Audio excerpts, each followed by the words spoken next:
Libro de Oseas, capítulo 11. Bueno, hoy vamos a empezar con el capítulo 11. Y en el capítulo, hasta el capítulo 10 del libro de Oseas, había un mensaje acerca de advertencia. Ya el capítulo 11, 12 y hasta el 14 también tiene algunas advertencias, pero más bien ya habla de la esperanza que tiene el Padre con su pueblo a pesar de su infidelidad.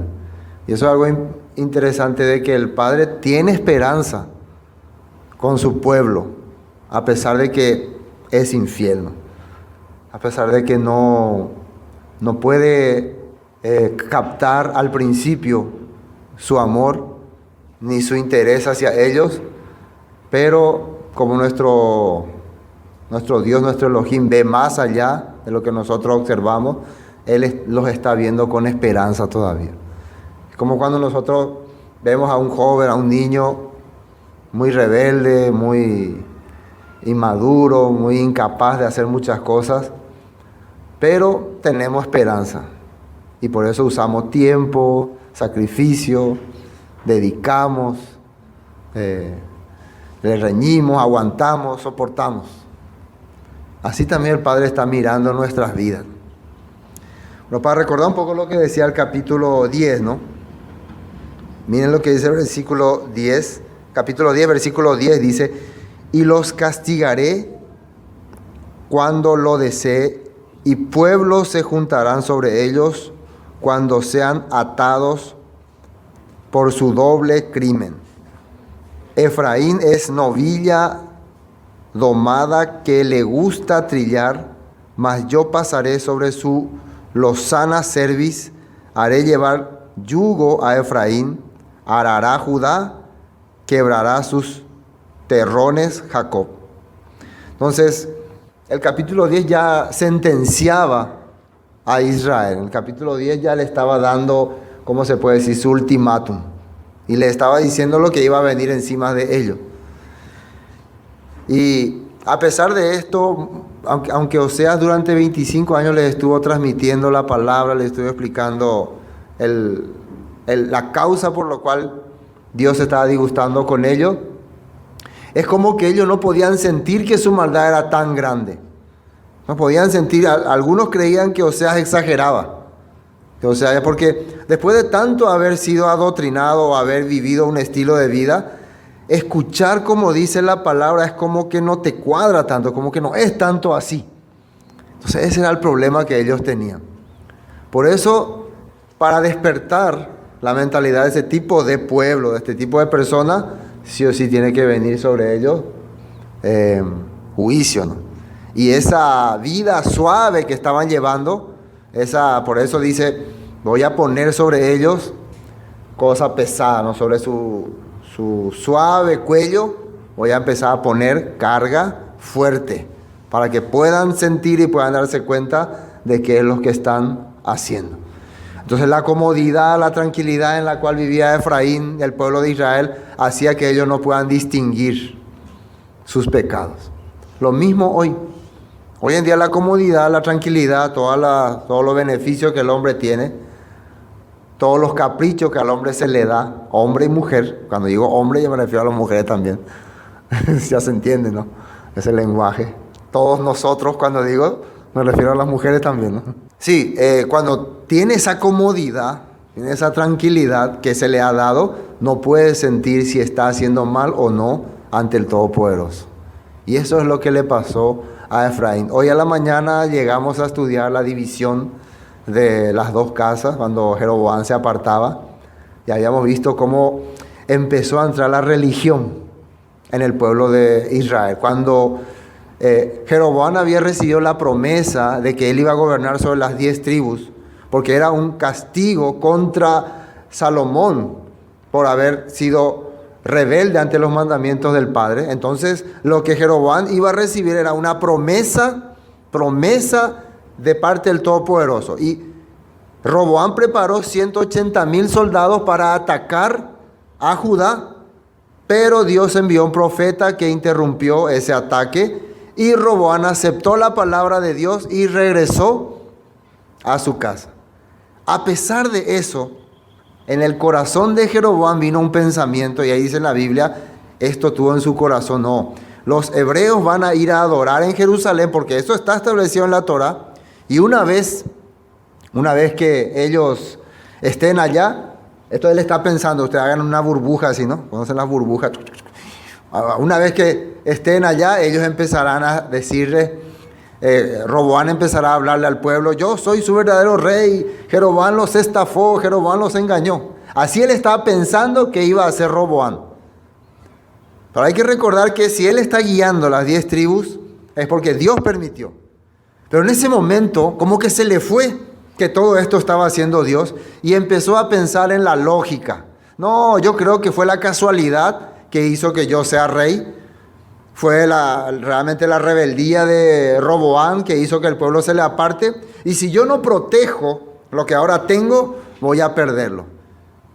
Ahí comienza la religión. Cuando empieza a querer alguien cuidar o proteger algo porque piensa que tiene que usar la lógica, ¿no? No cree que Dios preparó todas estas cosas. Por eso que empiezan a aparecer las denominaciones, los pastores que empiezan a defender su grupo, las creencias aquí, creencias allá, y los debates y la pelea, y cada quien con su rebaño, ¿no? Cada quien con su grupo. ¿Sí? Cuando alguien, por ejemplo, le predica a otro pastor le predica a tu miembro, uno se enoja. ¿Por qué vos le predicas? Ese es mi miembro, ese es de mi iglesia. No la voy a predicar, vos tenés que predicar a otra persona. Y empieza todo ese tipo de discusiones. O por ejemplo, ustedes son invitados a otra asamblea o congregación y el pastor de esta congregación se enoja por eso. ¿Por qué se van ahí si ustedes pertenecen acá? Cosas, entonces tratamos de protegernos. Ya me enteré, allá son malos y además ya no predican como acá predicamos, acá somos más buenos. Empezamos ya a meter así pensamiento para poner en contra de aquel, en contra de allá y proteger este grupo. Pero nada que ver eso. Si realmente el Padre le puso a una persona para determinado fin o misión, él solamente tiene que hacer eso. El predicador tiene que llevar nomás el mensaje.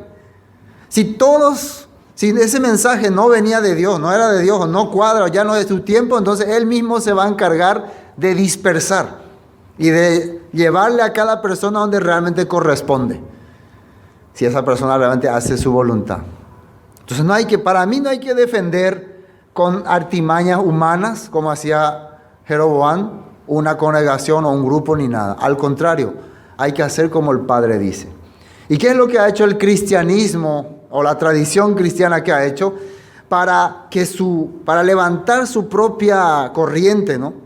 Se ha apartado de Jerusalén. El problema acá es que se han apartado de Jerusalén.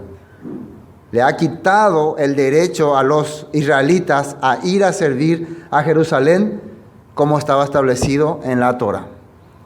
Y eso ha quedado hasta hoy. Eso que hizo Jeroboam ha quedado hasta hoy. Y eso fue el pecado de Israel. 221 años, ¿no? 212 años Israel vivió como nación. Después ya vino encima de ellos los asirios para destruirlo. Bueno, versículo 14, siguiendo el capítulo 10, estamos en un resumen.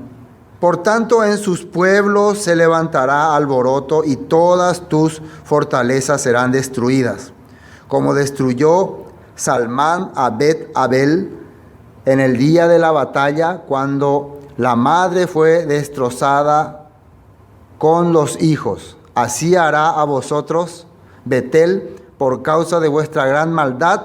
A la mañana será del todo cortado el rey de Israel. Aquí ya sentenció Oseas la vida de ese país. Y había un ejemplo, ¿no? Una vez este rey Salmán atacó esta ciudad y la masacró. Según los datos históricos, la masacró, la destruyó, ejecutó a sus habitantes. Esto fue unos pocos años antes de que llegue una invasión total. El rey de Asiria empezó invadiendo algunos puntos clave, algunos puntos fronterizos de Israel. Y es como decir, si ustedes no se rinden, si ustedes no te entregan, miren lo que le va a pasar. Es como cuando un secuestrador le secuestra a alguien. Si no me envía la plata, te envía un dedo primero, ¿no? Aquí está el dedo de tu prenda. Envíame vos, si no, después te envía una mano y así. Escuché que en Colombia, México, así hacen los secuestradores.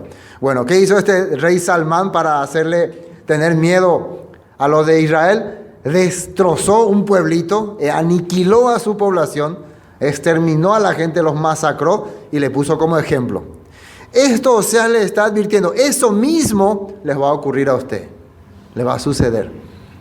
Deberían de haber cambiado sus corazones, ¿no? Deberían de, cierto, tenemos que humillarnos, Pero en Segunda de Reyes capítulo 17 cuenta qué fue lo que ocurrió. El rey Oseas también, que se llamaba así en esa época, rey Oseas, en vez de buscar a Dios, en vez de buscar arrepentimiento, quiso hacer alianza con Egipto, quiso hacer un acuerdo político, quiso solucionarlo a la manera humana y al final vino la tragedia sobre Israel.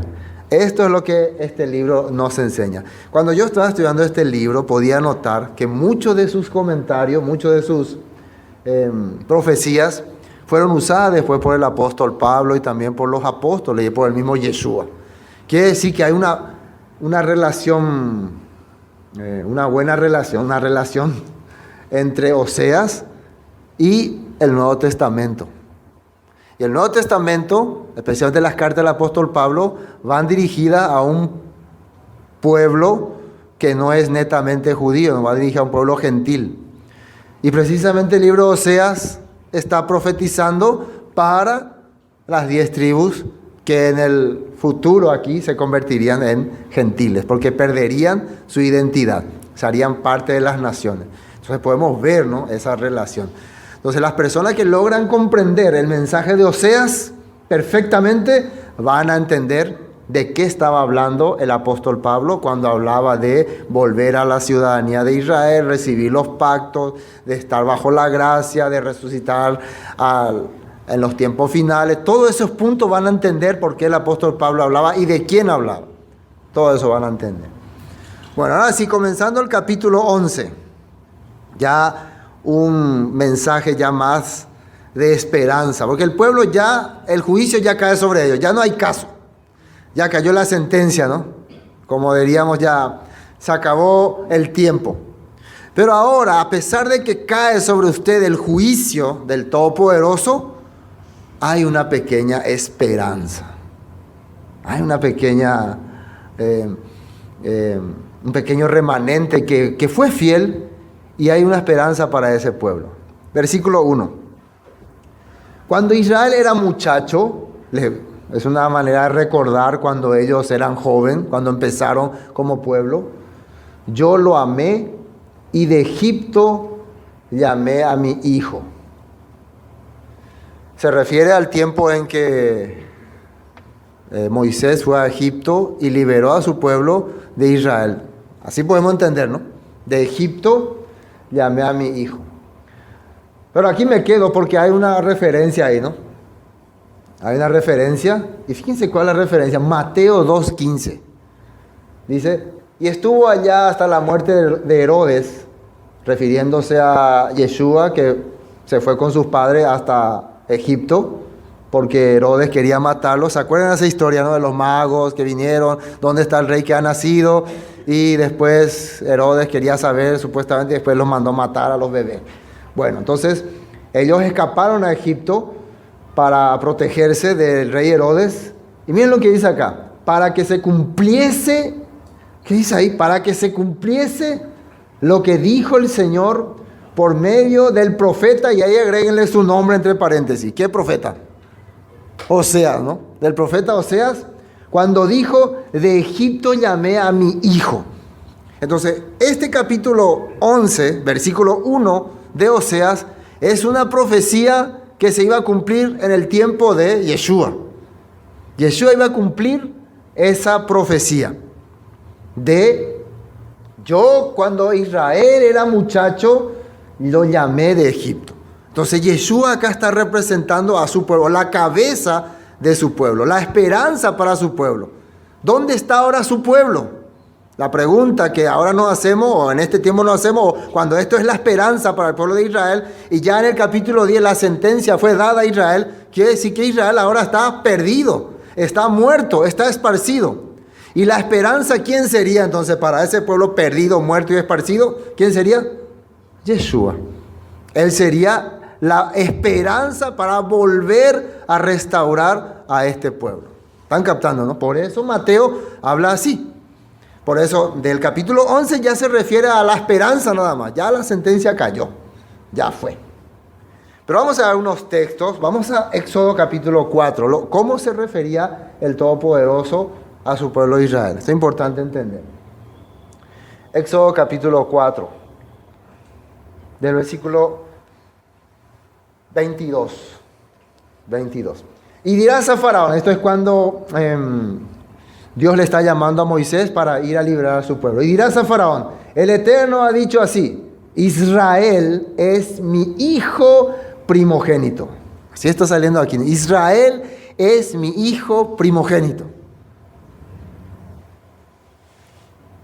Ya te he dicho que dejes ir a mi hijo para que me sirva, mas no has querido dejarlo ir. He aquí yo voy a matar a tu hijo primogénito. Entonces sabemos ya la causa por la cual Dios iba a matar al primogénito de Faraón, porque él quiso retener. El primogénito representa la autoridad, representa la continuidad de una vida o de un imperio o de un gobierno. Quiere decir que al matar al primogénito de Faraón, se acabó el gobierno del Faraón que estaba encima de los israelitas. Iba a terminar ahí.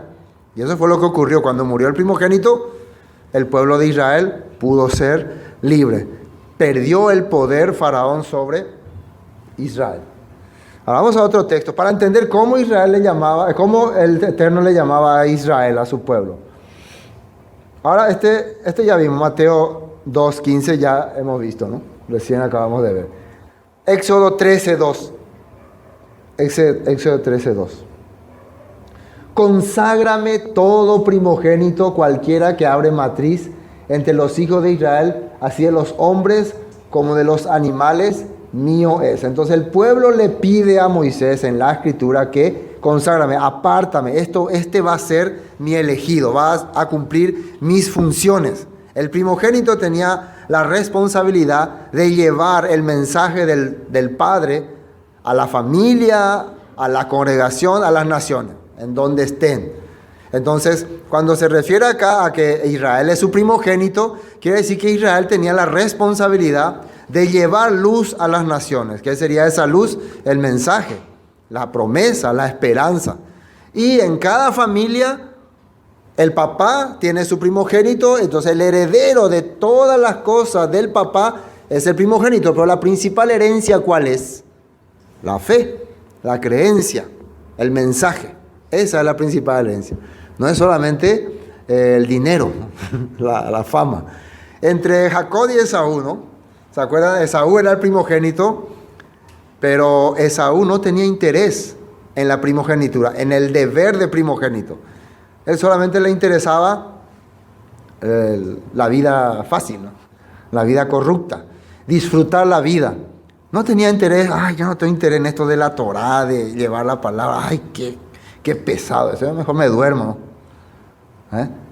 Ustedes ven así nuestra mentalidad en este día, algo así es, ¿no? Como que si soy el heredero para llevar esta cosa, qué carga sobre mí. Un poco pesado, ¿no? Bueno, pero había alguien que sí quería llevar esa responsabilidad, se llamaba Jacob, pero él no era primogénito, pero en su corazón tenía ese deseo. Quiere decir que ese tipo de persona es lo que el Todopoderoso está buscando. ¿Quién quiere llevar mi mensaje? Y al final la elección cayó sobre Jacob. Él tuvo el deseo y peleó por eso y logró ser el primogénito del Todopoderoso en el mundo. Y el que tiene la responsabilidad de llevar el mensaje a todo el pueblo. Entonces estamos viendo ese punto.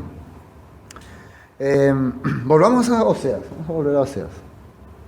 Bueno, entonces cuando Israel era muchacho, yo lo amé y de Egipto llamé a mi hijo. Entonces esto también se compara con Yeshua.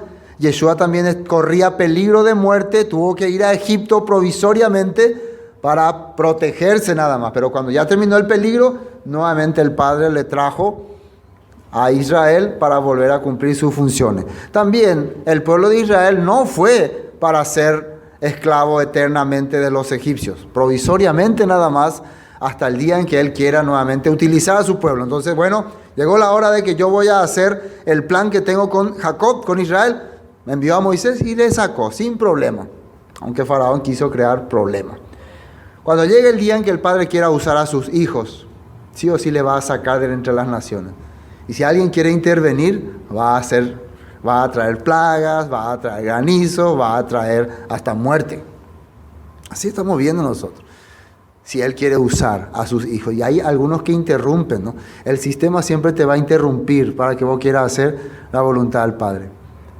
Los que son hijos de Israel, no se preocupen los que no son israelitas, ellos van a seguir en Egipto sin problema. Algunos piensan, entonces, por ejemplo, entonces, si yo no quiero irme, yo por ejemplo creo que soy hijo de Israel, pero yo quiero seguir mi vida normal, yo quiero disfrutar como los egipcios. Entonces el Padre, como yo soy su hijo, va a hacer salambí mi mundo para llevarme. No, qué desgracia, qué terrible. No se preocupen. Si no tienen el deseo de estar en el pueblo del Todopoderoso, si no quieren ser parte del pueblo, van a disfrutar nomás lo que queda de esta vida. No hay problema. Así está escrito en la palabra. El Hijo de Dios, el escogido de Dios, cuando empieza a entender quién es su Padre, ya no va a sentir deseos de Egipto, como fue con Moisés. Durante 40 años él vivió como un egipcio, disfrutando las cosas de los egipcios. Pero cuando Dios habló a su corazón, cuando Dios le puso el entendimiento de que tú no eres de acá, tú eres hebreo, yo te escogí para una misión importante, su corazón automáticamente cambió. Y él prefirió, dice la Escritura, ser maltratado con su pueblo que gozar de los deleites temporales del pecado. Eso él prefirió. Bueno, así va a ocurrir también con los que son hijos del Todopoderoso. Tarde o temprano no van a sentirse a gusto con esta vida y van a querer dejarla, simplemente. Pero Esaú, por lo visto, no era de esa clase, porque él prefirió vivir una vida fácil. Versículo 2. Cuando más yo los llamaba, tanto más se alejaban de mí. A los Baales sacrificaban y a los ídolos ofrecían sahumerios. Este versículo 2 vemos que es una referencia a todo el año que Israel estuvo separado y todo el tiempo que el Padre enviaba profetas, enviaba mensajeros, pero ellos peor hacían, como el profeta Elías, el profeta Eliseo, y los Baales eran traídos por Acab, el rey que se casó con Jezabel. Con todo eso enseñaba a andar al mismo Efraín, tomándole de los brazos, y no conoció que yo le cuidaba. Una vez más, ¿no? A pesar de que tenían rebeldía, a pesar de que ellos vivían adorando Baales, yo estaba cuidando de ellos. Yo estaba protegiendo. Y aquí vemos una referencia también cuando empezamos el libro de Oseas con su esposa Gomer. Que Gomer disfrutaba ahí adorando a los dioses paganos, teniendo sus amantes, mientras Oseas se encargaba de velar por ella, de que no le pase nada, de hasta cubrirle sus gastos. Pero ella pensaba que era sus amantes las que le trataban bien. Hasta que llegó el tiempo que sus amantes la menospreciaron. Bueno, así también. Muchas veces nosotros pensamos que no, soy yo la que me cuido, el que me cuido. Soy yo lo que me preocupo por mí mismo. Nadie le interesa mi vida. No, es el Padre que está cuidándonos. A pesar de que somos rebeldes. Eso es importante entender. A pesar de eso, nos está protegiendo, nos está dando alimento para respirar. Todas las cosas Él está poniendo en nuestros corazones. Bueno, versículo 4. Versículo 4, ¿no? Con cuerdas humanas los atraje. Con cuerdas de amor fui para ellos, como los que alzan el yugo sobre su cerviz. Y puse delante de ellos la comida. Bueno, vamos a analizar cada parte de estas profecías. Recuerden que acá está recordando ya Oseas la esperanza nada más que tiene con este pueblo y cómo le había tratado, cómo yo les había tratado ahí durante todo este tiempo, cómo los había consentido, cómo les había dado todo lo que necesitaban para que ellos me busquen. Acá habla de cuerdas humanas, cuerdas, se podría decir de una manera Yo entendí, cuando leí esta parte, he visto varias versiones, que el Padre trató de ganar nuestro corazón. Trató de hacernos entendernos con nuestro lenguaje o con nuestro estilo de vida lo que Él quiere hacernos, cómo Él nos ama. Y uno de esos ejemplos, claro, es lo que hizo con Oseas, ¿no? El ejemplo que puso con la vida de Oseas. El haberle dado una esposa rebelde y haber hecho que él se aparte, y luego Oseas fue, la buscó y le mostró que aparte, a pesar de toda su rebeldía, Él le seguía amando. El Padre también tuvo ese corazón enviando en nuestras vidas profetas, mensajeros, también dándonos todo lo que necesitaban. En el tiempo de los hebreos saliendo de Egipto, ¿qué les dio? Les dio el maná, les dio la nube, la columna de nube, les dio alimento, les protegió de sus enemigos. Siempre estuvo pendiente de ellos, siempre estuvo pendiente de ganar sus corazones. Quiero leer un texto que habla del origen de este pueblo de Efraín o de Israel. Vamos a Génesis capítulo 48.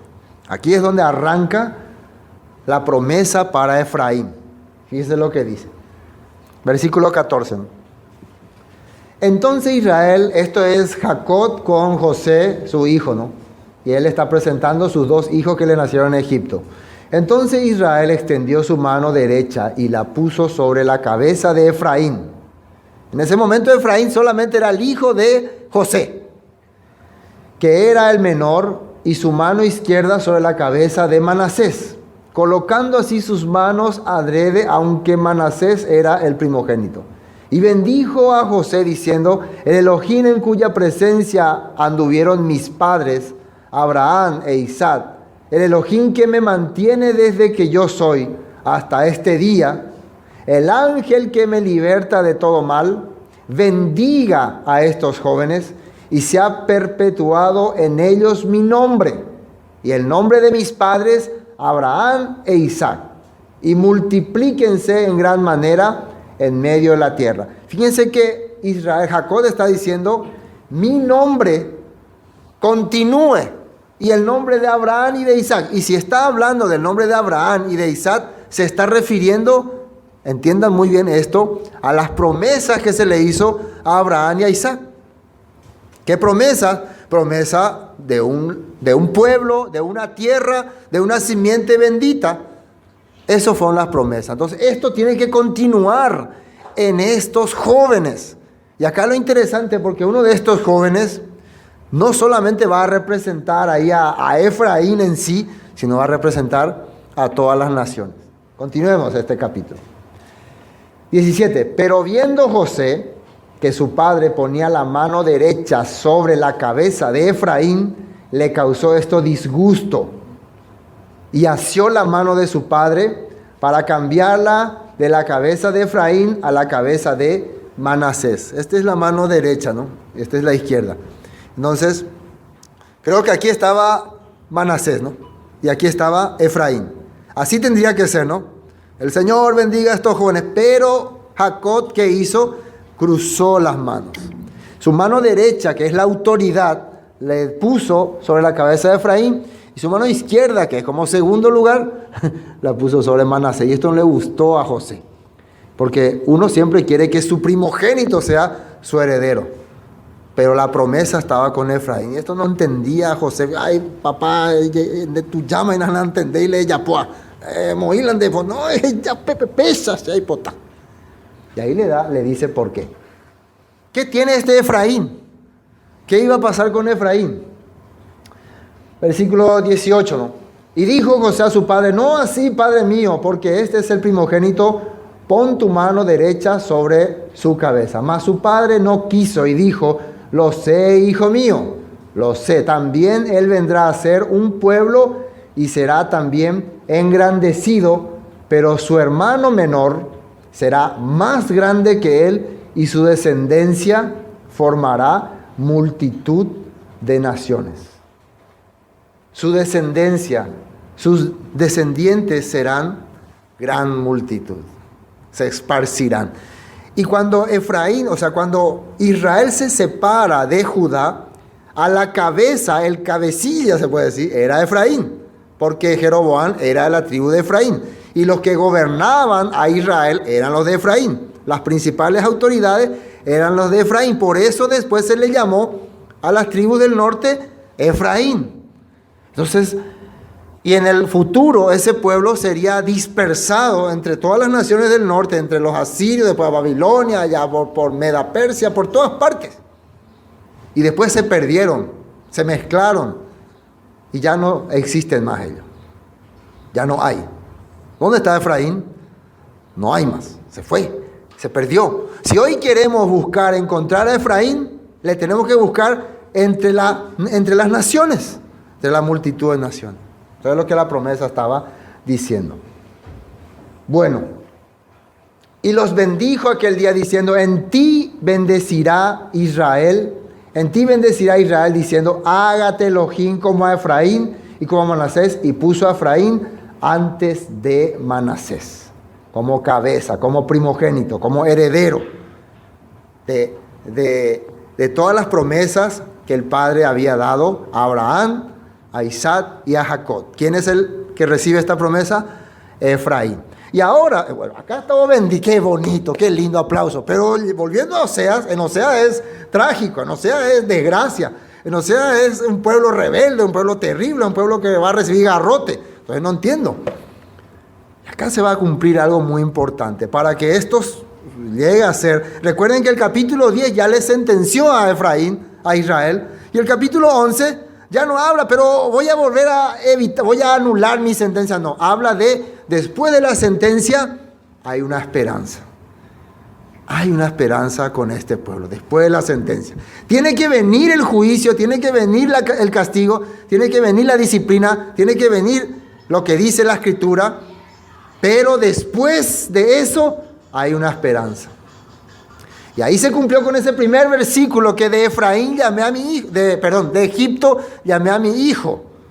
¿Sí o no? Eso se relacionaba con Yeshua, y Yeshua es la cabeza de Israel. Entonces, ¿a quién lo que Yeshua tiene que representar? ¿De a quién hay que rescatar? Si Egipto representa al mundo y Efraín está perdido en el mundo, entonces a través de Yeshua, Efraín iba a volver a ser reconocido por el Padre como hijo, como pueblo. Eso estamos viendo aquí en Oseas. Todavía estamos en el versículo 3, ¿no? Vamos a Jeremías 31. Jeremías 31. Más sobre Efraín. Tenemos que aprender más sobre Efraín y las promesas que el Padre dio para este pueblo. Jeremías 31, 8. He aquí yo los hago volver de la tierra del norte y los reuniré de los fines de la tierra, y entre ellos ciegos y cojos, la mujer que está encinta y la que dio a luz, juntamente en gran compañía, volverán acá. Irán con lloro, mas con misericordia los haré volver. Y los haré andar junto a arroyos de aguas, por camino derecho, en el cual no tropezarán, porque soy a Israel por padre. ¿Y de quién se está acordando acá en el libro de Jeremías? Efraín es mi primogénito, mi heredero. Yo soy el padre de Israel y tengo un primogénito, Efraín. Oíd palabra del Eterno, oh naciones, y hacedlo saber en las costas que están lejos, y decid, el que esparció a Israel, fíjense ustedes que ahí dice, el que esparció a Israel, lo reunirá y guardará como el pastor a su rebaño. Palabra de esperanza para alguien que ya fue sentenciado. ¿Sí o no? Bueno. Volviendo a cuerdas, capítulo 11, ¿no? Cuerdas humanas, ¿no? Los atraje. Cuerdas de amor, ¿no? Con amor, cuerdas humanas y con amor, con cuerdas de amor. Y fui para ellos como los que alzan el yugo de sobre su cerviz, y puse delante de ellos la comida. Como un padre que le levanta y le da de comer así a su hijo, o le trata cariñosamente, así se puede entender, ¿no? Yo fui un padre para ellos y los cuidé, les levanté, cuidé su cuello. Estaba hablando de cómo les trataba. Cómo ellos no pueden decir lo que pasa, que el padre fue rebelde con nosotros, nunca nos dio nada, nos menospreció por eso, yo fui rebelde, así como se queja la gente, ¿no? Si yo soy ahora así de terrible es porque mi papá nunca me atendió, nunca me puso interés, me dejaba de balde nomás, no me cuidaba. Esa queja no puede tener Israel, porque yo le di todo, le proveía de todo y le enseñé todas las cosas, pero ellos no entendieron. Ahora, ¿quiénes serían, como yo les dije, según mi punto de vista, estas cuerdas humanas? Los profetas, los mensajeros, las promesas y el ungido. El ungido que el Padre levantó para volver a traer a su pueblo. Vamos a ver otra vez otros textos. Los textos nos ayudan a entender más. Segunda de Reyes, capítulo 17. Segunda de Reyes, capítulo 17. Fíjense, esto es cuando todavía se le estaba avisando, ¿no?, al pueblo. Segunda de Reyes, capítulo 17, versículo 13.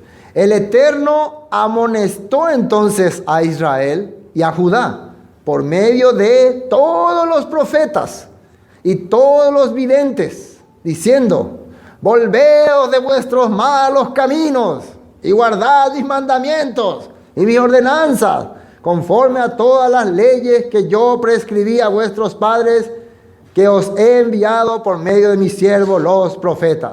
Pero esto la gente no ve como cuerdas de amor, sino terrible, hombres terribles, hombres que nos molestan, que nos hacen doler la cabeza, ejecutarlos. ¿Sí o no? ¿Entienden, no? El Padre enviaba gente que le hablaba: vuelvan, regresen, todavía hay oportunidad, todavía. Mas ellos no obedecieron. Antes endurecieron su cerviz, como la cerviz de sus padres, los cuales no creyeron en el Eterno su Elohim y desecharon sus estatutos y el pacto, y etcétera, etcétera, etcétera. No lo creemos, no lo creemos, Vamos a 2 Crónicas 36, 15. Más cuerdas. Más cuerdas. No es como el lazo que le tiraba, que le quería esclavizar a alguien. Venga acá, no es ese tipo de cuerda. Hay ese tipo de cuerda. Satanás utiliza ese tipo de cuerda. Lazo y de tu cuello te trae, venga aquí. Te obliga. Pero el Padre usaba cuerdas de amor, mensaje de esperanza, mensaje de salvación para su pueblo. Segunda de Crónicas 36, 15. Y el Eterno, el Elohim de sus padres, envió constantemente palabra a ellos por medio de sus mensajeros. ¿Y qué dice ahí? Porque Él tenía misericordia de su pueblo y de su habitación. Constantemente. Siempre había alguien que le avisaba: aniven a pesapeco, aniven a pesapeyapó, peango no convení, este estilo de vida no es bueno, esta manera de actuar no es correcto. Pero ellos: no queremos saber nada, déjenme en paz, fuera de aquí. Mas ellos hacían escarnio, burla, ¿no? Menospreciaban de los mensajeros de Elohim y menospreciaban sus palabras, burlándose de sus profetas. ¿Y qué dice ahí? Hasta que subió la ira del Eterno contra su pueblo y no hubo ya remedio. Bueno, hasta acá nomás. Yo les extendí mis cuerdas, les pasé para que ustedes se amarren de él, pero ustedes le prendieron fuego y quemaron todo. No, no queremos. Fuera. Qué bárbaro, ¿no? Y terrible con pueblo. Bueno, aquí está Oseas hablando: con cuerdas humanas los atraje, con cuerdas de amor fui para ellos, como los que alzan el yugo de sobre su cerviz, y puse delante de ellos la comida. Versículo 5. No volverá a la tierra de Egipto, sino que el asirio mismo será su rey, porque no se quisieron convertir. Recuerden que en este tiempo ellos estaban pensando hacer una alianza con Egipto e inclusive ir ahí a poblar, pero no ocurrirá eso. Ellos van a ser esclavos de los asirios. Eso es lo que le está diciendo. Ya está, ya sentencia, ya se decretó, ya. No hay más escapatoria. No, mentira. O sea, nosotros vamos a inventar la manera de zafar y escapar. Después, versículo 6. Caerá espada sobre sus ciudades y consumirá sus aldeas, las consumirá a causa de sus propios consejos. Esto es importante, a causa de sus propios consejos. Ellos mismos aceptaron: yo creo que así es mejor. A mí me parece que esta postura tenemos que tomar. Ellos se reunieron, pero un momento alguien dijo, ¿y qué haremos con lo que dice ese Oseas? Ay, ese no le escucha, ese es un loco. Ese ya está contaminado, ese solamente busca nuestro mal. A él no le interesa nuestra prosperidad, nuestro progreso. Él no habla para beneficiarnos. Esas eran las palabras que se decía sobre Oseas. Entonces ellos aceptaron sus propios consejos y rechazaron el consejo del profeta, del que hablaba de parte de Dios. ¿Entienden? Entonces, después que no se quejen. ¿Por qué la gente se queja después? Pero Dios, ¿por qué no me interrumpiste cuando iba a decidir estas cosas? ¿Por qué no hiciste que pase algo? Muchas veces intentó interrumpirle, pero la persona no quería oír. Acuérdense cuando Dios le decía, no hagan eso, y a pesar de eso decidieron hacer. A pesar de, estoy coloico. Escuchaste tu mensaje, tu consejo. 7. Entre tanto, mi pueblo está adherido a la rebelión contra mí. Aunque me llaman el Altísimo, ninguno absolutamente me quiere enaltecer. Esto es interesante porque dice que ellos están pegados, adheridos, dice, ¿no? Están a la rebelión. Es como cuando vos observás a adoradores, a servidores, y ¿cómo entender qué es rebelión? ¿Cómo te vas a dar cuenta que es rebelión? Cuando observas lo que dice la palabra, no sé, por ejemplo, te va a un congreso de pastores o congreso de líderes, y el menú es algo que la Torá prohíbe. Un ejemplo así, ¿no? El menú ahí es algo que la Torá prohíbe. Entonces ahí pues, pero esto está pegado a la rebelión, esto es rebeldía total. Pero las personas no sienten así, ellos no sentían ese punto. Es como que ya viven caminando con el pecado, viven caminando con la traición. Y hay que tener en cuenta este punto, ¿no? Nosotros en nuestra vida también hay que captar esto.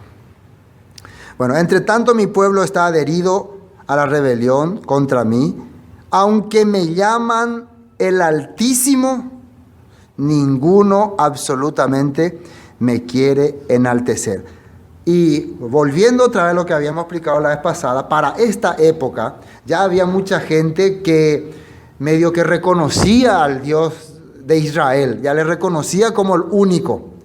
Pero claro, sus costumbres y sus tradiciones seguían pendientes. ¿Qué había exterminado el Jehú? Había exterminado a todos los adoradores de Baal, a los profetas, había derrumbado el templo de Baal completo, pero nunca dejó los becerros de oro.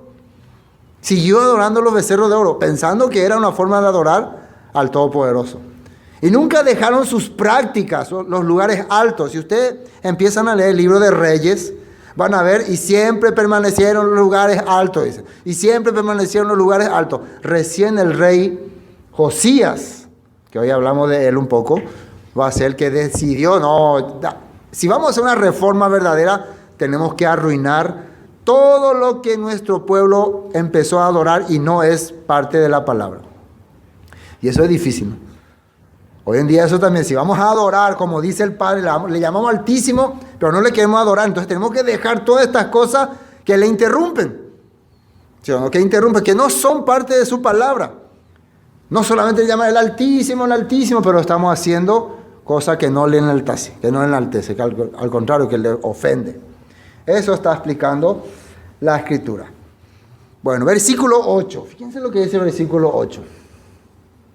Bueno, esto es una queja, ¿no?, del Todopoderoso, de a pesar de que yo hice todo por ellos, yo le di todo, ellos siguen en su terquedad.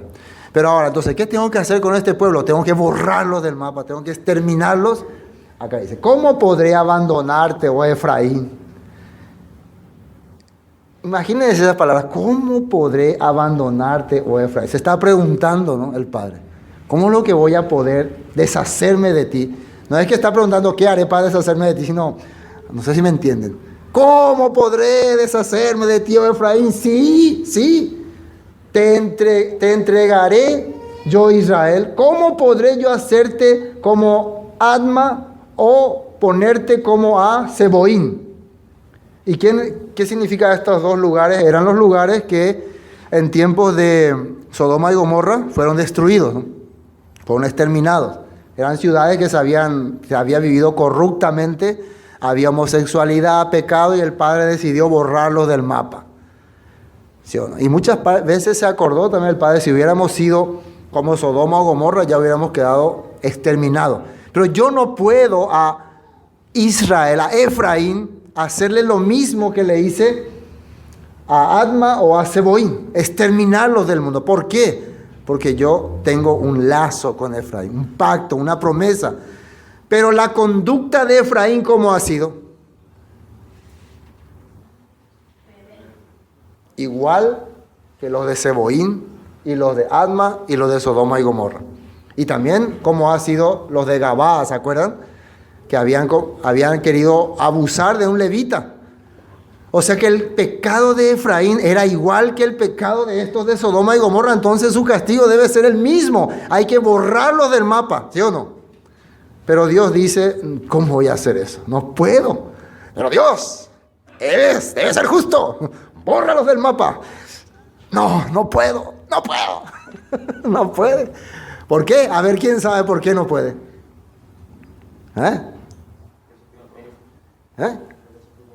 Porque hizo un pacto, hay un acuerdo, hay una alianza. No puede. ¿Se están dando cuenta de este punto?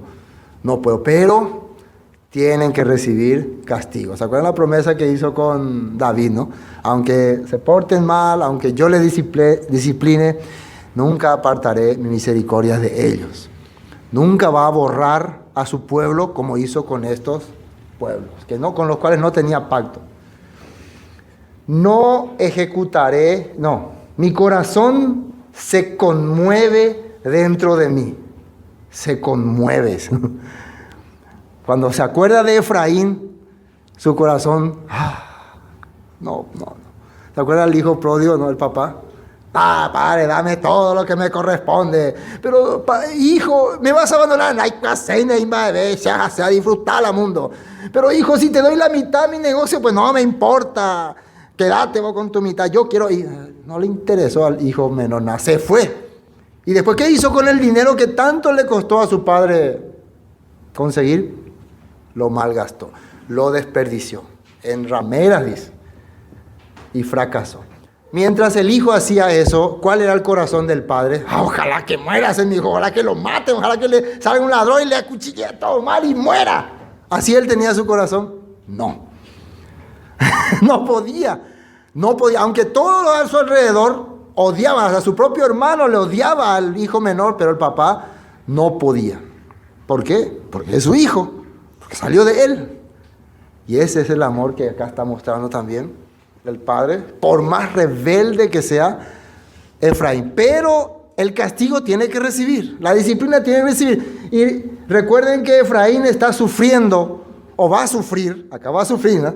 Porque hizo caso a sus consejos. El hijo pródigo, ¿por qué sufrió? ¿Su padre fue lo que le hizo sufrir? No, porque él decidió hacer su corazón, su deseo. No ejecutaré el ardor de mi ira, ni volveré para destruir a Efraín, porque Elohim soy y no hombre, el santo en medio de ti, y no entraré en la ciudad. Y después voy a explicar un poco por qué no va a entrar en la ciudad. Ahora, quiero ver algunos textos que se refieren también sobre este punto. Algunos otros profetas hablaron. Jeremías 31, 18, acerca de este amor que el padre muestra hacia su rebelde hijo Efraín. Versículo 18. Miren lo que dice acá. Escuchando he oído a Efraín que se lamentaba. Pero no escuchó. El padre tiene oído para escuchar a sus ovejas perdidas, ¿no? Ahí estoy escuchando, los escucho. ¿Ustedes no le escuchan? No, yo sí le escucho. Efraín está llorando.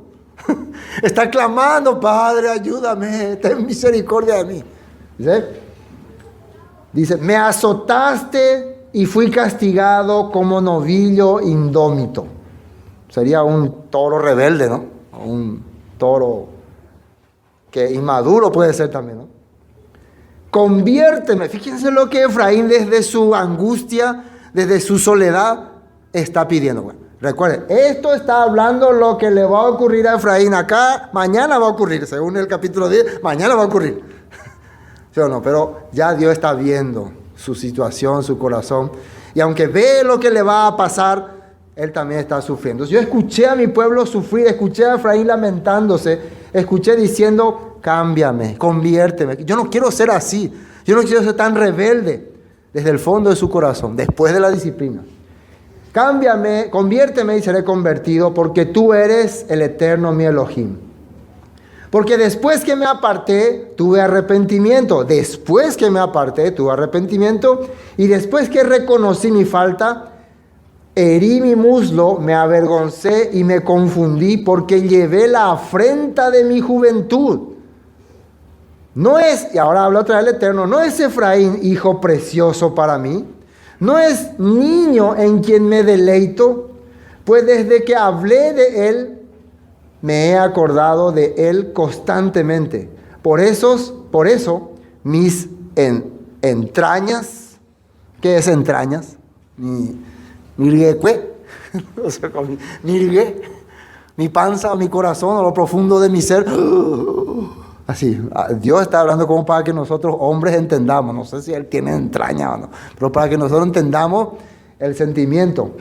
Por eso mis entrañas se conmovieron por Él. Ciertamente tendré de Él misericordia, dice el Eterno. Cuando me acuerdo de Efraín, cuando recuerdo qué está haciendo, cuando recuerdo cómo está sufriendo, me conmuevo. Me nace en el corazón rescatarle y darle otra vez una chance, una esperanza. Y un famoso versículo conocido por todos, Juan 3:16. Seguro que conocen, ¿no? Juan 3:16. Se puede decir que es el cumplimiento de todas estas profecías. Porque ¿para quién vino el Mesías? Y dice ahí, recuerden que esto Yeshua le está explicando a un fariseo, ¿no? A un principal de la sinagoga, que le explicó cómo voy a nacer de nuevo, que le explicó cómo voy a hacer para ser parte. Sabemos que viene del cielo, que viene del reino del Todopoderoso, porque las señales que hace no lo hace cualquiera. Alguien que realmente quería volver a la luz, que estaba en oscuridad y quería volver a la luz. Porque de tal manera amó Elohim al mundo, que ha dado a su Hijo unigénito, para que, y fíjense, ¿para qué le envió a Yeshua a este mundo? ¿Para qué hizo que Él sea la cabeza de Israel y pague el precio de los pecados de toda la humanidad? Para que todo aquel que en Él cree no se pierda, mas tenga vida eterna. Todo aquel que en Él cree. ¿Qué es lo que tiene que creer? Que Él es la restauración. Porque ¿qué es lo que ha pasado con Israel? Si este versículo lo vamos a conectar acá con Osea, ¿qué es lo que tiene que creer el mundo? Efraín, que está en el mundo. Que Yeshua es la restauración. Es la restauración de todas las cosas, de Israel y por lo tanto de sus mandamientos. ¿Y para qué tenemos que ser restaurados? ¿Para qué tenemos que ser parte de Israel y sus mandamientos? Para tener la vida eterna. Porque los mandamientos son eternos. ¿Sí o no? ¿Entienden, no? Porque no envió Elohim a su Hijo al mundo para condenar al mundo, sino para que el mundo sea rescatado por Él. Eso quiere decir esto. El que en Él cree no es condenado, pero el que no cree, fíjense lo que dice ahí, ya ha sido condenado porque no ha creído en el nombre del unigénito Hijo de Dios. Y su nombre, ¿cuál era? Salvación, ¿no? Yeshua, rescate, volver a sacarte de el lugar sucio al lugar limpio. Así se puede entender, ¿no? Cuando alguien dice, no creo en el rescate, no creo en el que va a restaurar mi vida, ¿qué quiere decir? Que está todavía sin restaurar. ¿Entiendes este punto? No creo, no. Para mí que mi vida sigue normal. Yo no necesito que alguien me ponga en otro lugar. Estoy bien aquí donde estoy. No queremos volver a ningún lado. El que en Él cree no es condenado, pero el que no cree ya ha sido condenado porque no ha creído en el nombre del unigénito Hijo de Dios. Y miren lo que dice el 19. Y esta es la condenación. ¿Cuál es la condenación? Que la luz, or en hebreo, conexión entre el Todopoderoso y nosotros. Eso es.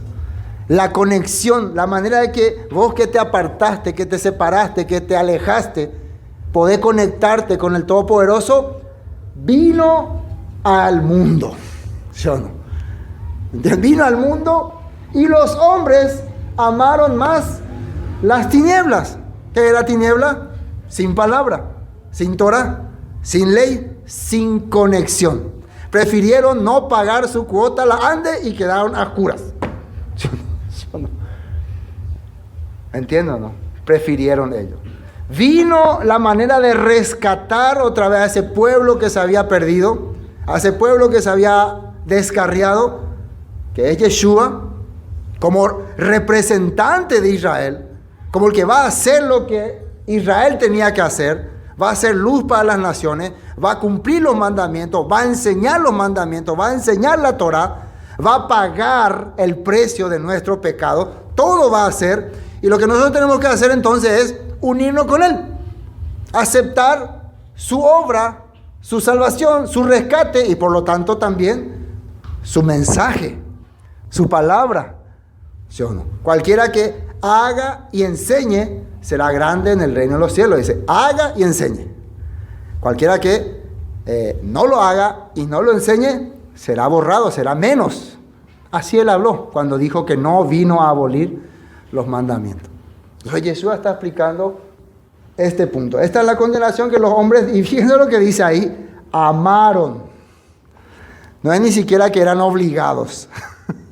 Obligado a una cosa, ¿no? Yo quería irme con Jesús, pero me obligaron a quedarme acá. No, ellos amaron la oscuridad, amaron las tinieblas. Tiniebla, habíamos explicado la vez pasada cuando tocamos de la novena plaga, ¿no? La tiniebla es el resultado de haber rechazado toda tu vida las cosas del Padre. El final de tus vidas, el final de tu tiempo, el final de tu andar en este mundo, si es con tinieblas, si es con oscuridad, es porque durante todo el tiempo que el Padre quiso conectarte contigo, te burlaste de Él y le menospreciaste. Y por eso quiere decir que amaste ese lugar. ¿Y qué es amar? Te preferiste estar ahí, preferiste usar tu tiempo, gana, dinero, espacio, etcétera, etcétera, en lo que no es conexión con el Todopoderoso. Eso es. Dura esta palabra, ¿no? Pero estamos conectando con Oseas. Y si Oseas era duro en esa época, nosotros tenemos que traer esto hasta esta época, porque no nos sirve hablar, eso fue historia, hermano, eso fue en aquella época y conocemos ya lo que ocurrió. No, esto tiene relación porque es profecía y es para los últimos tiempos, para los tiempos finales. Desde el versículo del capítulo 3 habla que es para los tiempos finales, dicen. Es para los tiempos finales. Porque todo aquel que hace lo malo... Y esta es la condenación, que la luz vino al mundo y los hombres amaron más las tinieblas que la luz, porque sus obras eran malas. Claro que vos vas a amar más la oscuridad, porque lo que te gusta hacer es cosa opuesta al Padre. Entonces vas a amar ese lugar. Porque todo aquel que hace lo malo, y entiéndase que hacer lo malo es rechazar la palabra, aborrece la luz. ¿Qué es la luz? La conexión entre el Padre y nosotros. Como vos estás haciendo lo contrario a la palabra, tampoco te va a interesar conectarte al Padre. Por eso no es cierto el que dice, yo estoy con Jesús, con Yeshua, pero no estoy de acuerdo con esto de los mandamientos, con esto no estoy de acuerdo. Eso es falso. Porque Él dice que es la luz. ¿Y qué es la luz? Es la conexión, es lo que te hace ver. ¿Sí o no? Y voy a decir que está con Yeshua, pero estos mandamientos no me interesa tanto. Prefiero seguir nomás como aprendí antes. Prefiero seguir haciendo mis adoraciones, adorando a Baal, adorando a los becerros de oro, adorando a los lugares altos. Prefiero así nomás, pero sí creo que Él es el Altísimo. Como dicen, o sea, ¿no? Oh, Señor, el Altísimo. Pero no me quiero conectar con tus mandamientos. Bueno, esto es lo que la Biblia explica. Todo aquel que hace lo malo aborrece la luz y no viene a la luz para que sus obras no sean reprendida. Y que quede bien claro eso. ¿Por qué no quieren venir a conectarse con el Padre? Porque no quieren escuchar que alguien le diga que lo que está haciendo está mal. Lo único que faltaba, que me digan qué tengo que hacer y qué no tengo que hacer. ¡Pah! Ser el llave. No. Esa es la característica, ¿no? Por eso no queremos acercarnos a la Torah, a la palabra. Por ejemplo, ¿Qué dice la palabra con respecto a cómo tengo que hacer tal cosa o cómo tengo que hacer tal cosa? O uno mismo observar a ver qué dice la palabra sobre este punto. Mejor no, porque no quiero que me digan qué tengo que hacer. Eso es lo que está diciendo esta parte. Bueno, creo que estamos por terminar, pero vamos a terminar. Ya estamos, versículo 9, ¿no? Versículo 9. No ejecutaré el ardor de mi ira, ni volveré para destruir a Efraín, porque Elohim soy y no hombre. O sea, yo cumplo mis promesas. Yo tengo un pacto con Abraham, Isaac y Jacob, y también di una promesa a Efraín. Pero a pesar de todo eso, han levantado mi ira. El juicio va a tener que venir sobre ellos. Este juicio es por causa de sus pecados, pero mi pacto es perpetuo. Y no entraré en la ciudad. ¿Y a qué ciudad se refiere? Y hay comentarios, ¿no? Estos son comentarios. Algunos creen que el Padre estaba hablando de la ciudad celestial, de la ciudad que en la Biblia sale que Abraham vio, una ciudad el cual el arquitecto es el Todopoderoso.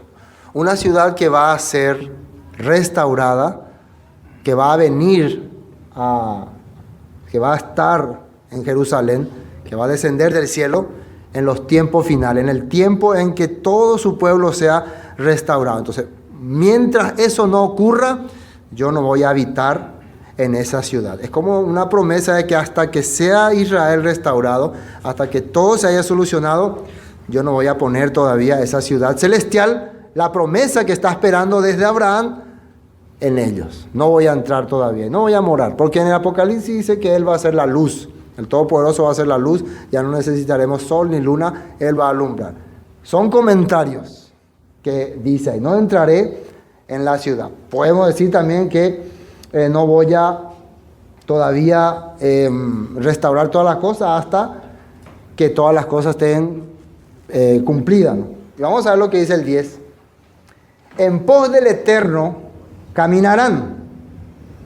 Parece que puede relacionarse con este versículo. En pos del Eterno caminarán. Él rugirá como león, rugirá y los hijos vendrán temblando desde el occidente. Entonces no voy a entrar a la ciudad, no voy a restaurar todavía, no voy a ser parte de ellos, pero va a ocurrir antes algo. Dice que Él rugirá como león, rugirá y los hijos vendrán temblando desde el occidente. Es como si fuera un anuncio, un aviso, un llamado en los últimos tiempos. Y vamos a ver lo que dice en un texto de Apocalipsis, capítulo 5. Fíjense lo que dice ahí. Cuando no había nadie que pueda abrir el rollo, ¿no? Los escritos. Apocalipsis 5, 4, más arriba, 4, versículo 4. Y lloraba yo mucho, Juan está diciendo, lloraba yo mucho porque no se había hallado ninguno digno de abrir el libro, ni de leerlo, ni de mirarlo, porque todos estaban con culpas, todos estaban sin esperanza, ¿no? Y uno de los ancianos me dijo, no llores, tranquilo nomás, he aquí el león de la tribu de Judá.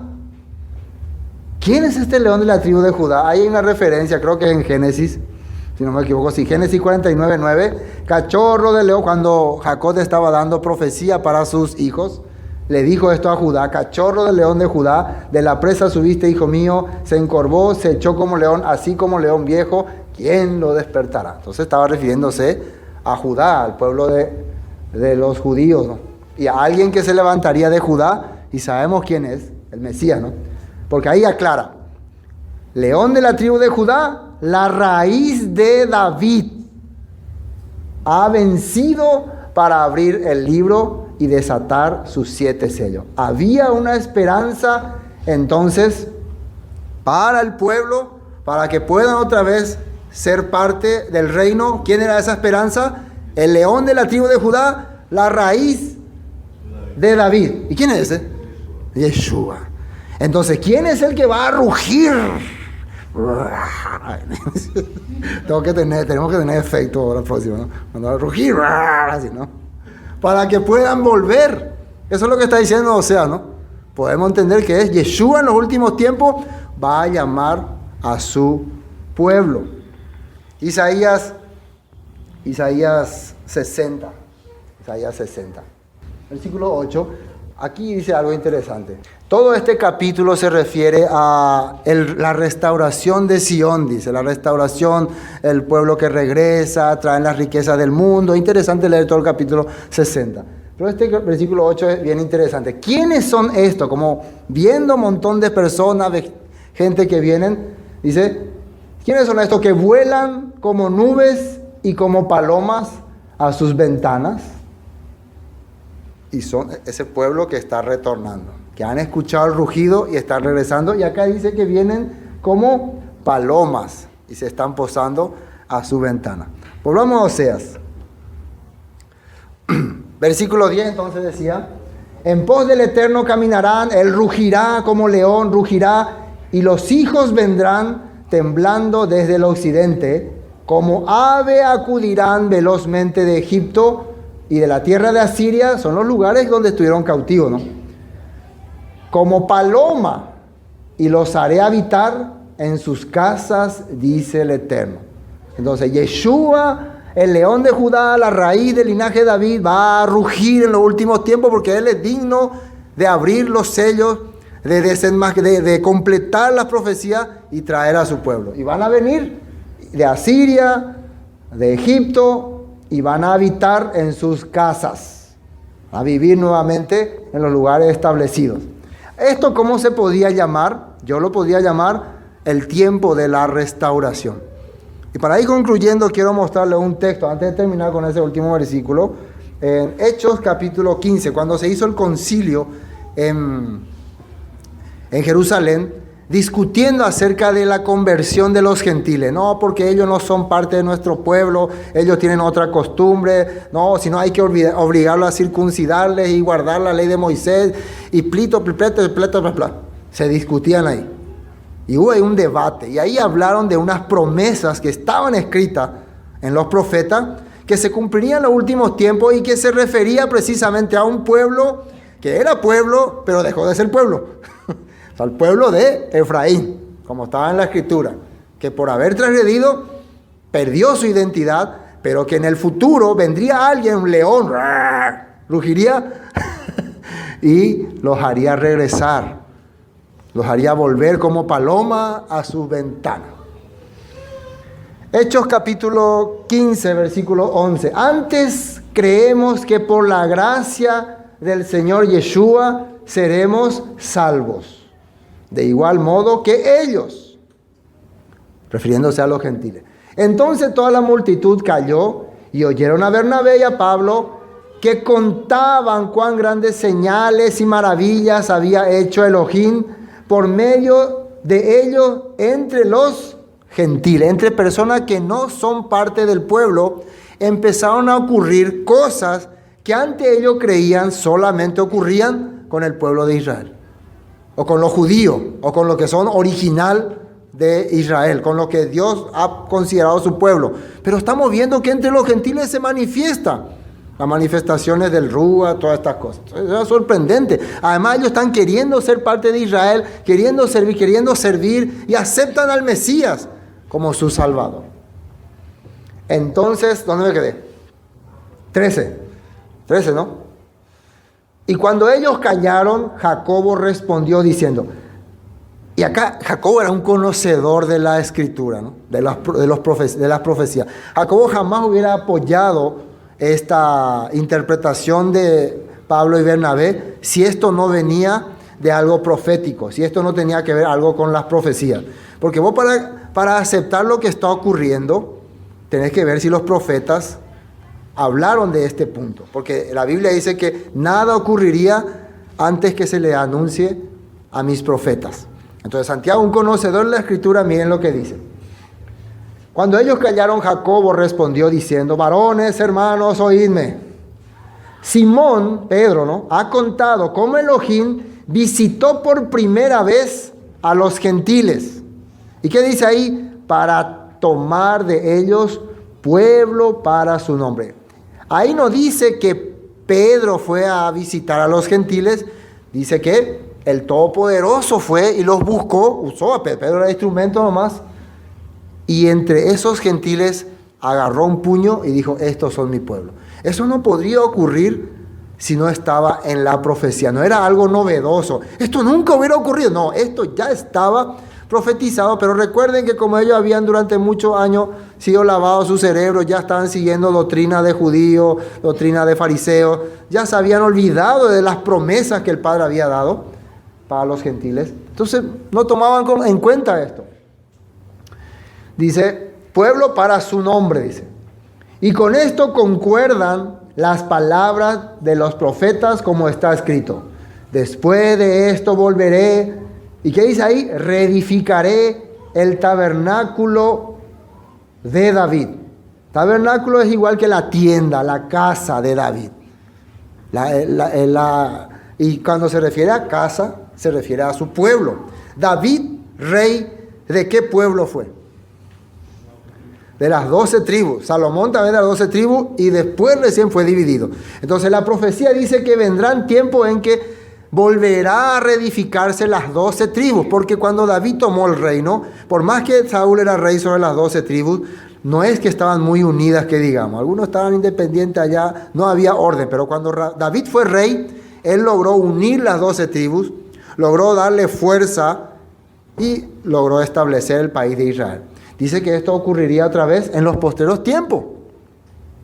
Después de esto volveré y reedificaré el tabernáculo de David, que está caído, y repararé sus ruinas y lo volveré a levantar para que el resto de los hombres busque al Señor. ¿Quiénes son ese resto? Cuando se vea que Israel está siendo restaurado, aunque algunos no tengan nada que ver con Israel, va a querer ser parte de Israel. Va a querer buscarle al Elohim de Israel porque va a ver las maravillas que hace ese Elohim con ese pueblo. El cambio de la gente es cuando ve que hay cambio en sus hijos, en su pueblo. Yo quiero ser parte de esa nación. Yo quiero ser parte de esa congregación. Yo quiero vivir con ellos. Yo quiero practicar sus festividades. Yo quiero dejar todo esto pagano que me ha traído, me ha hecho perder mucho mi tiempo. Quiero ser parte de esto. Eso van a hacer el resto de la gente, dice. Para que el resto de los hombres busque al Eterno, al Señor, y todos los gentiles, todos los que no son parte del pueblo sobre los cuales he invocado mi nombre. Dice el Señor que hace conocer esto desde tiempos antiguos. Y ahí hay una referencia, creo que es Amós 9:11, ¿no? En el Antiguo Testamento, en aquel día yo levantaré el tabernáculo caído de David y cerraré sus portillos y levantaré sus ruinas y lo edificaré como en el tiempo pasado. Esto fue una profecía de Amós. Y ahora Santiago está confirmando con la manifestación que están recibiendo los gentiles, los que no son parte del pueblo, a través de la palabra. Esta es la esperanza para Efraín. Y el último versículo que dice, versículo 12. Finalmente, volviendo a Oseas, me rodeó Efraín de mentira. Todo lo que Efraín habla es falso. No, ahora ya vamos a creer, ahora ya vamos a cambiar, ya. A partir de ahora ya nuestra vida va a ser diferente. Sí, tú, así ya te creo luego ya. Eso te quiere decir, siempre habla, ahora sí. Y la casa de Israel de engaño, el resto del pueblo me engañan. Judá aún gobierna con Elohim y es fiel con los santos. Aún. Todavía, el que todavía sigue haciendo la voluntad del Padre es Judá. Pero después también vamos a ver que Judá también va a cometer terribles pecados. Bueno, recuerden que el capítulo 11 ya es como reconociendo que ya no hay caso para ellos, pero igual yo los amo. Aunque va a venir una tragedia, que no se olviden ellos de que yo los amo mucho. Comentarios. Según algunos comentarios, en el año 725, después del Mesías, Oseas Dios le mandó que vaya a Judá. ya se acabó, dejarle nomás. Y enviarle cartas nada más así, porque viene el juicio sobre ellos. Y aproximadamente unos 5.000 o 6.000 personas del pueblo de Israel acompañaron a Oseas. No es que él se fue solito, ¿no? Hubo gente que escuchaba su mensaje, que aceptaba, pero era muy poco, ¿no? Comparando con la población que había en las 10 tribus. Estas personas retornaron. Quiere decir que a pesar de que durante 25 años él habló y parece que nadie creyó, hubo un remanente que al final de los finales decidió irse con él. Pero esas personas fueron considerados traidores y ya no podrían más regresar a Israel. Si ustedes se retiran de acá, ya no vuelven. Y está bien, ya no vamos a regresar, porque la verdad Israel ya no existiría más. Esa era una señal clave, ¿no?, para la gente de Israel. Después, Oseas se fue, él, su esposa Gomer, su hijo de aproximadamente 25 años, sus 2 hijas fueron con él y toda la gente que le acompañaba. Todos fueron a vivir a Judá y ahí vivió sus últimos días. Esos son los comentarios. Y mientras, ¿qué pasó en la tierra de Israel? Se quedaron felices. Por fin nos deshicimos de ese chillón, de ese llorón. Pero, ¿qué pasaría en el año 722? O sea, 3 años después, ¿no? Ya empieza la primera invasión del rey de Asiria contra el rey Oseas. Y empieza pagándole tributo al principio, acepta esa invasión. Y después de un lapso de tiempo, 1 año después, Oseas, el rey Oseas, se rebela contra el rey de Asiria y hace alianza con Egipto. Y ahí el rey de Asiria dice, no, ya fuiste ya me reventaste ya. Manda un ejército y ahí sí arrasa con Israel en el año 721. Esto es para tener datos históricos, importante conocer. Pero fíjense, y acá después va a describir, no sé si ya lo sabía o tal vez pensaba, de qué manera va a ser la masacre, lo terrible, ¿no? Pero a pesar de eso, yo lo que veo es que el Padre está diciendo que no se olvide Israel que yo los amo. Así. Y que si le está pasando estas cosas, no es porque yo quería, es porque ellos decidieron seguir su propio camino. Que la gente entienda entonces que el Padre no quiere que caiga desgracia sobre nosotros, y si acontece estas cosas es porque no hemos sido fiel o porque hemos ido a ese camino. Hemos preferido seguir donde estaba la muerte. El Padre te da la opción, escoge la vida o la muerte, ¿no? O te doy la vida o la muerte, escoge la vida, dice.